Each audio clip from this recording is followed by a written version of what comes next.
Welcome to the Hard Reset Pro channel. Today I'll show you all unlock methods on the ZTE Blade A36.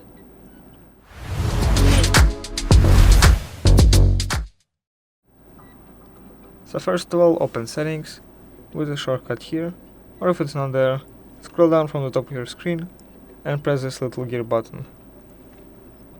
Within settings, scroll down to privacy and security.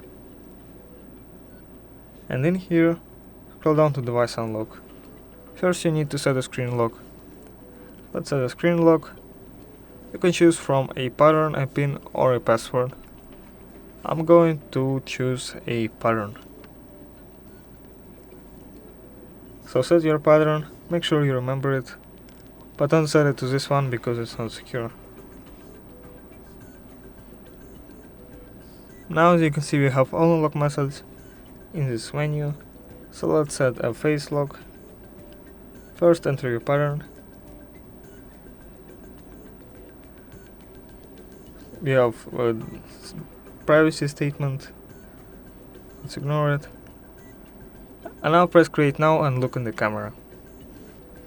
So now we set the screen lock. Let's turn off our phone. Let's turn it on.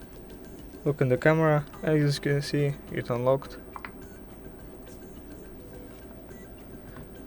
So those are all the unlock methods. Thanks for watching, subscribe to the Hard Reset Pro channel for more videos, leave a like, leave a comment, and goodbye.